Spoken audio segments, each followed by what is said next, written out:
I'm taking half your millions, including your grandmother's estate," Bradley announced with a smug grin, his voice echoing through the courtroom like he was announcing lottery numbers. The confidence in his tone made my stomach turn, but I forced myself to remain calm in my seat at the defendant's table. "My name is Judith Crawford. I'm 45 years old, and I never imagined I'd be sitting in a divorce court in Nashville, Tennessee, watching my husband of 5 years attempt to steal everything I'd worked for my entire life." Bradley sat across the room with his attorney, looking like he'd already won the lottery. His expensive suit, one I'd paid for, of course, was perfectly pressed, and his golden hair was slicked back in that way that used to charm me but now made me sick. "Your Honor," Bradley's attorney continued, "my client is entitled to half of all marital assets, including the substantial inheritance Mrs. Crawford received during their marriage." The lawyer's briefcase was stuffed with documents, all of them outlining how Bradley planned to walk away with my grandmother's hard-earned money. I watched the courtroom spectators lean forward in their seats, clearly fascinated by what they assumed would be a massive financial settlement. Some of them were probably calculating the numbers in their heads, wondering how much Bradley would walk away with. A few reporters had even shown up, drawn by whispers of a multi-million-dollar divorce case involving a prominent Nashville businesswoman. Judge Richardson, a stern woman in her 60s with steel-gray hair, reviewed the initial paperwork with a neutral expression. She'd been presiding over family court for over 20 years, and I imagined she'd seen every trick in the book. But something told me she hadn't seen what I was about to reveal. Bradley turned slightly in his chair to flash me what he probably thought was a victorious smile. The audacity of it made my blood boil. This was the same man who used to bring me coffee in bed, who claimed he loved me for who I was, not what I had. 5 years of marriage, and it had all been a lie. The courtroom felt oppressive, with its dark wood paneling and the weight of legal proceedings hanging in the air. Outside, I could hear the distant sounds of Nashville traffic, people going about their normal lives while mine was being dissected in front of strangers. I clutched my purse tighter, feeling the envelope inside that would change everything. "Mrs. Crawford," Judge Richardson addressed me directly, "do you have any response to these claims?" I stood slowly, my heart pounding but my resolve stronger than ever. This was the moment I'd been waiting for, the moment when Bradley's greed would finally catch up with him. "Your Honor, I believe there's something the court needs to see." Looking back, I should have seen the warning signs much earlier in our relationship. Bradley had swept me off my feet during a particularly vulnerable time in my life. I'd just turned 40 and was running my consulting firm, Bright Veil Analytics, with modest success, but little time for romance. My grandmother had been my closest companion until her death 3 years before I met Bradley, and I was still grieving her loss when he appeared at a business conference in Memphis. He was charming, attentive, and seemed genuinely interested in my work helping small businesses optimize their operations. "You're brilliant," he'd say, watching me review financial reports. "I've never met anyone who understands numbers the way you do." At the time, I thought he was impressed by my intelligence. Now I realized he was calculating my net worth. Our courtship was a whirlwind of expensive dinners and romantic getaways. Bradley worked as a sales manager for a pharmaceutical company, but he always seemed to have money for lavish dates. "I believe in investing in the people I care about," he'd say when I questioned his spending. I was flattered by his attention and generosity, not realizing he was already planning his long-term investment strategy. When Bradley proposed after 8 months, I was hesitant. My grandmother had always warned me about men who moved too fast, but Bradley was persistent. "Life's too short to wait," he insisted. "I know what I want, and I want you." His proposal was elaborate. A private dinner on a riverboat with a quartet playing our favorite songs. The ring was stunning, probably worth more than his annual salary, though I didn't think about that at the time. My attorney, Patricia Holbrook, had insisted on a prenuptial agreement. "Any successful businesswoman needs protection," she'd explained. "It's not romantic, but it's practical." I'd felt awkward bringing it up with Bradley, worried he'd think I didn't trust him, or that I was more focused on money than love. But Bradley's reaction surprised me. He laughed and waved it off like it was nothing. Of course, darling. Whatever makes you comfortable. I'm not marrying you for your money. I'm marrying you for you. He signed the papers without even reading them, joking that love doesn't need fine print. His casual attitude convinced me that my worries were unfounded. It's just a romantic formality, he'd said, scribbling his signature with a flourish, like promising to love, honor, and cherish, but with more legal jargon. I remembered feeling relieved that he was so understanding, so willing to put my concerns at ease. Patricia had been thorough in crafting the agreement, protecting not just my existing assets but any future inheritance or business growth. Your grandmother's estate will eventually come to you, she'd reminded me. This ensures it stays in your family where it belongs. At the time, I thought she was being overly cautious. Now I realized she'd been absolutely prescient. The real shock came 18 months into our marriage when I received the call about my grandmother's estate. She'd left me everything. Her house, her investments, her collection of rare books, and $2.8 million in carefully managed funds.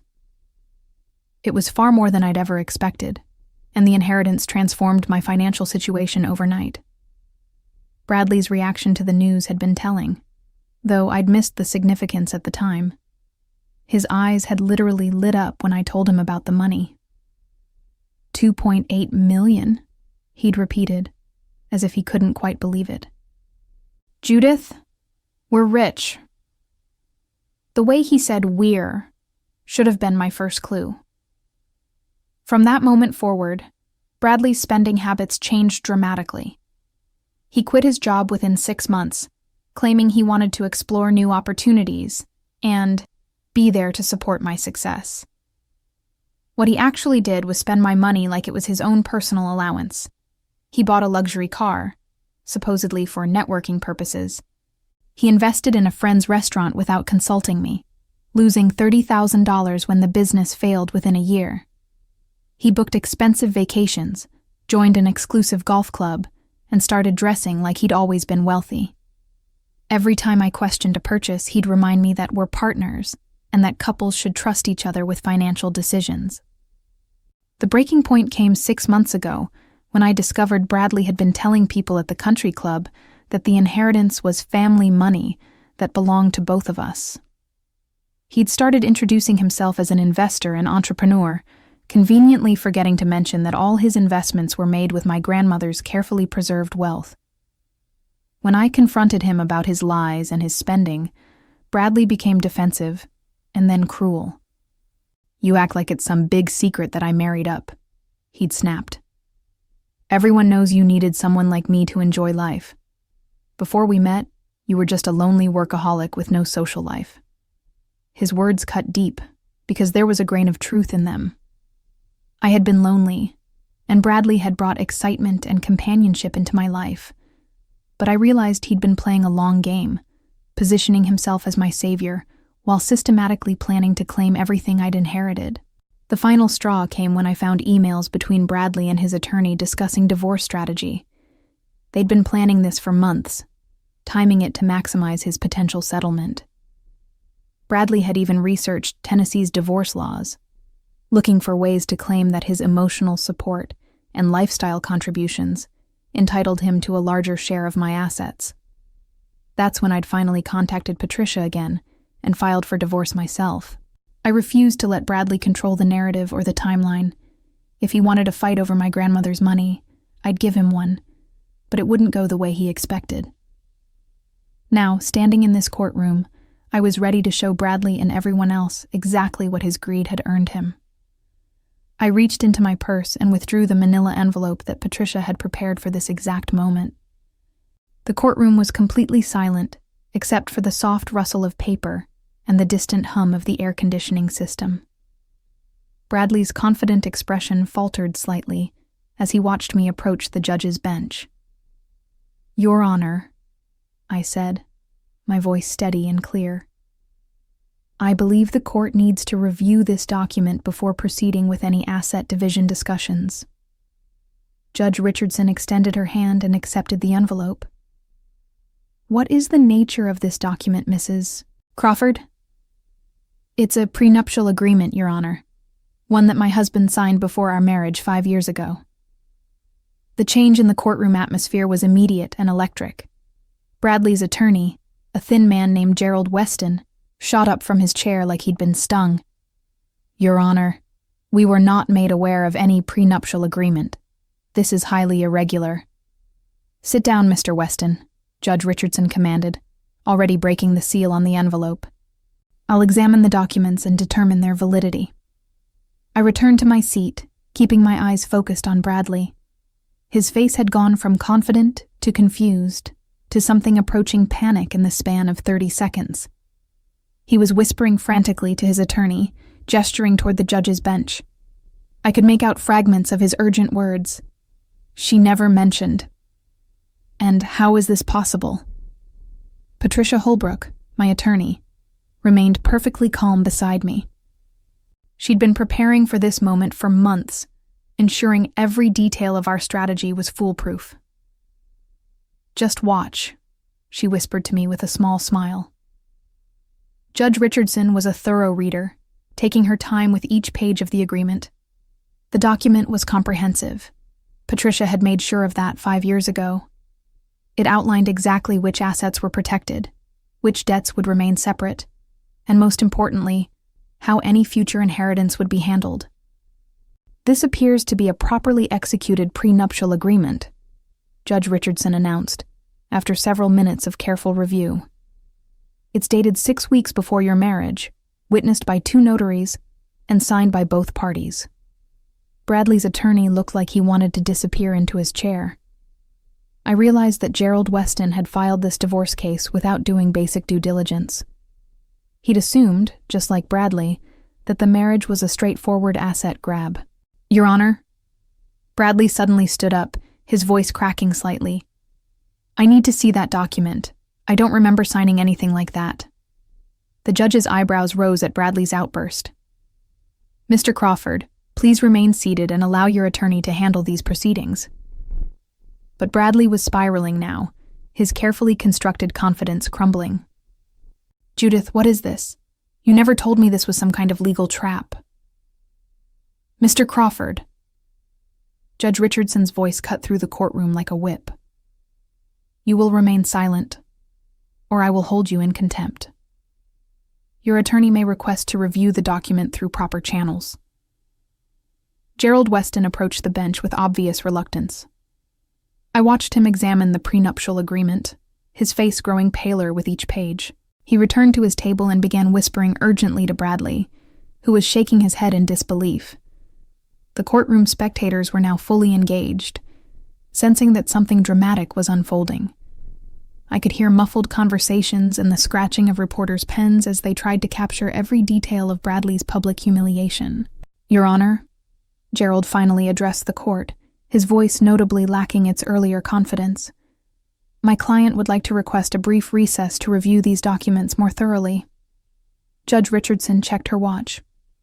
Mr. Weston, did you not conduct discovery regarding potential prenuptial agreements before filing your asset claims? The attorney's silence was answer enough. Bradley had been so confident in his strategy that he'd never even mentioned the possibility of a prenup to his lawyer. Gerald Weston had been blindsided just as much as his client. I'll give you 10 minutes to review the document, Judge Richardson declared, but I should warn you that this appears to be a legally binding agreement that significantly impacts your client's claims. During the recess, I watched Bradley and his attorney huddled in intense conversation near the courtroom windows. Bradley's gestures were becoming more animated and desperate as Gerald explained the implications of the prenuptial agreement. Even from across the room, I could see the exact moment when Bradley realized his plan had completely backfired. Patricia used the time to review her own notes and prepare for what she knew would be Bradley's last-ditch attempts to challenge the agreement. He's going to claim fraud or duress, she predicted quietly. Men like Bradley always blame everyone else when their schemes fall apart. She was right. When court resumed, Gerald Weston immediately launched into a desperate legal argument. Your Honor, my client believes he was deceived about the nature of this document. Mrs. Crawford presented it as a romantic formality, not a comprehensive asset protection agreement. Judge Richardson looked distinctly unimpressed. Mr. Weston, are you claiming your client signed a legal document without reading it? Your Honor, my client trusted his wife-to-be. He believed she was being honest about the document's scope and implications. I had to bite my tongue to keep from laughing. Bradley had always prided himself on being a shrewd businessman, someone who could read people and situations. Now his attorney was arguing that he was too trusting and naive to understand a legal contract. The document is clearly labeled as a prenuptial agreement, Judge Richardson observed, flipping through the pages. It includes standard warnings about seeking independent legal counsel. Did your client choose to waive that right? Gerald shuffled through his papers nervously. Yes, Your Honor. My client waived his right to independent counsel. And the document was reviewed by a notary public, correct? With your client present and confirming his identity? Yes, Your Honor. Judge Richardson turned her attention directly to Bradley. Mr. Crawford, when you signed this document, did anyone force you to do so? Were you under any kind of duress or coercion? Bradley's face was red with embarrassment and anger. No, Your Honor, but I thought it was just paperwork. Judith made it sound like it didn't matter. Did you read the document before signing it? The question hung in the air like a sword. Bradley looked around the courtroom as if searching for an escape route. The silence stretched on until it became uncomfortable for everyone present. Mr. Crawford, I asked you a direct question. I skimmed it, Bradley finally admitted. But Judith said it was just a formality. Judge Richardson's expression was a masterpiece of judicial disapproval. Mr. Crawford, you signed a legal document without reading it, after waiving your right to legal counsel, and now you're asking this court to invalidate it because you didn't take it seriously. The courtroom was completely silent. Even the reporters had stopped writing, mesmerized by Bradley's public humiliation. I felt a surge of satisfaction watching him squirm under the judge's scrutiny. Your Honor, Gerald made one final attempt. Perhaps we could argue that the agreement is unconscionable given the disparity in... Mr. Weston, Judge Richardson interrupted. Have you reviewed the financial disclosures included with this prenuptial agreement? Gerald flipped through the document again, clearly searching for something he'd missed. There are extensive financial disclosures here, Your Honor. Indeed there are. Mrs. Crawford provided complete documentation of her assets, income, and expected inheritance. Your client signed acknowledgments confirming he reviewed and understood all financial information. This is one of the most thorough prenuptial agreements I've seen in my 23 years on the bench. Bradley looked like he was about to be sick. The golden boy who had charmed his way through life was finally facing consequences for his actions. Judge Richardson cleared her throat and began reading directly from the prenuptial agreement, her voice carrying clearly through the silent courtroom. Section 4, Paragraph A. All assets owned by either party prior to marriage shall remain the separate property of that party. Section 4, Paragraph B. Any inheritance received by either party during the marriage shall be considered separate property and shall not be subject to division upon divorce. Bradley's face went through a spectrum of colors, red to white to green. He gripped the edge of his table so hard his knuckles were white. That can't be legal, he muttered, loud enough for several people to hear. Section 6, Judge Richardson continued, addresses spousal support. Quote, neither party shall be entitled to alimony or spousal support from the other, regardless of the length of the marriage or the disparity in income. The judge looked up from the document. This section was initialed by both parties and witnessed separately. Gerald Weston was frantically taking notes, probably trying to find any possible loophole or technicality.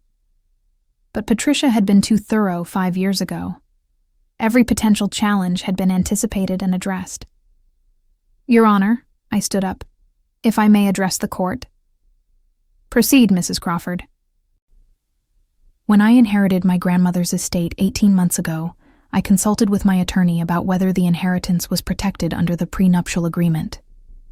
We confirmed that it was fully covered under Section 4, Paragraph B. The inheritance has been kept in separate accounts and has never been commingled with marital assets. This was the final nail in Bradley's coffin. Not only was the prenup ironclad, but I'd been scrupulously careful about keeping the inheritance separate. There was no way for him to claim any portion of it. Judge Richardson nodded approvingly. Mrs. Crawford, did you use any portion of your inheritance for marital expenses or joint purchases? No, Your Honor. I maintained my regular income for household expenses. The inheritance has remained completely separate. Bradley exploded. That's not true. She bought things for us. She paid for vacations. Mr. Crawford, Judge Richardson's voice was ice cold. You are out of order. Sit down immediately. But Bradley was beyond reason now. His carefully constructed facade had completely crumbled. This is insane. I've been with her for 5 years. I supported her emotionally. I gave up my career. You quit your job to spend my money, I said quietly, unable to help myself. Mrs. Crawford, Judge Richardson warned, but her tone was almost amused. Gerald was tugging on Bradley's jacket, trying to get him to sit down and stop making things worse. But Bradley was in full meltdown mode, his true nature finally showing through. She trapped me, Bradley shouted. She made me think we were partners. She let me believe that money was ours. Mr. Crawford, if you cannot control yourself, I will have the bailiff remove you from my courtroom. The threat of being physically removed finally penetrated Bradley's rage.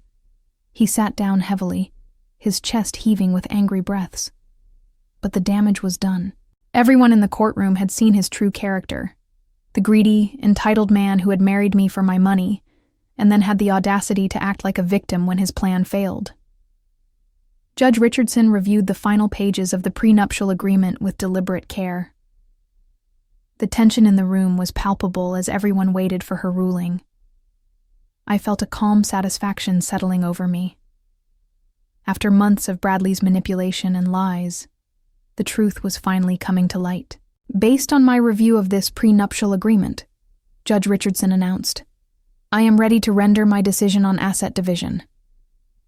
Judge Richardson removed her reading glasses and looked directly at Bradley with an expression that could have frozen fire. Mr. Crawford, this prenuptial agreement is valid, comprehensive, and legally binding. You are entitled to exactly nothing from your wife's premarital assets, inheritance, or business holdings. The words hit Bradley like physical blows. His mouth fell open, and he stared at the judge in complete disbelief. Nothing? He whispered. Nothing, Judge Richardson confirmed. Furthermore, according to Section 7 of this agreement, all debts incurred individually by either party remain the responsibility of that party. Mrs. Crawford, do you have documentation of debts incurred solely by your husband? Patricia handed me a thick folder, which I passed to the bailiff. Yes, Your Honor. Credit card debts, the car loan, the failed restaurant investment, and country club fees totaling approximately $87,000. Bradley's attorney looked like he wanted to disappear entirely. The case he'd thought would net him a substantial fee had turned into a complete disaster. Mr. Crawford, Judge Richardson continued, not only will you receive no assets from this marriage, but you remain personally responsible for $87,000 in debt that you accumulated during the marriage. The courtroom erupted in murmurs and whispers. I could hear someone behind me stifle a laugh. Bradley had gone from expecting millions to facing bankruptcy in the span of 30 minutes. Your Honor, Bradley's voice was barely audible. This can't be right. 5 years of marriage has to count for something. Judge Richardson's smile was razor sharp. It does count for something, Mr. Crawford. It counts as an expensive lesson in reading legal documents before signing them. The gavel came down with a finality that echoed through the courtroom like thunder. The court grants the divorce petition filed by Mrs. Crawford. No assets shall be transferred to Mr. Crawford. All individual debts remain with the party who incurred them. This court is adjourned. Bradley sat in stunned silence as the reality of his situation sank in. He'd spent 5 years positioning himself for this moment, only to discover that his plan had been doomed from the day he casually signed the prenuptial agreement without reading it. People began filing out of the courtroom, but I remained seated, watching Bradley's world collapse around him. Gerald Weston was already packing his briefcase, clearly eager to escape this professional embarrassment. Several reporters approached me for comment, but Patricia intercepted them with practiced efficiency. "Judith," Bradley called out, as I finally stood to leave. "We need to talk about this. This isn't over." I turned to face him one last time. "Bradley, it was over the moment you decided to marry me for my money instead of loving me for who I am. The prenuptial agreement didn't ruin your plan. Your greed did." His face crumpled as the full weight of his situation hit him. No inheritance, no assets, and crushing debt that would follow him for years. The man who had charmed his way through life had finally met a situation that couldn't be smooth-talked or manipulated away. As I walked toward the courtroom doors with Patricia beside me, I felt lighter than I had in months. The nightmare was finally over, and Bradley's true nature had been exposed for everyone to see. Justice, it turned out, sometimes came with its own sense of poetic irony. Bradley's life unraveled completely in the months following our divorce. The $87,000 in debt forced him into bankruptcy within 6 months, destroying his credit and making it impossible for him to maintain his lifestyle. His reputation in Nashville's business community was ruined when word spread about how he'd tried to steal his wife's inheritance, making him a cautionary tale about prenuptial agreements and the dangers of marrying for money. The country club revoked his membership when he couldn't pay his dues, and the luxury car was repossessed, leaving him dependent on public transportation. His dating life became non-existent as women in our social circles learned about his gold-digging scheme, warning each other about the charming man who viewed marriage as a business transaction. He was forced to move in with his elderly parents in Memphis and take an entry-level sales job, his dreams of living off my grandmother's money replaced by the harsh reality of starting over at 47 with nothing but debt and a damaged reputation. I used a portion of my protected inheritance to establish the Crawford Foundation, which provides legal assistance to women seeking prenuptial agreements and divorce representation, ensuring that other women wouldn't fall victim to financial predators like Bradley. Looking back on my journey from trusting wife to empowered divorcee, I realized that my grandmother's wisdom about protecting family wealth had saved me from more than just financial loss. It had saved me from a lifetime of being used by someone who saw my love as nothing more than a pathway to easy money.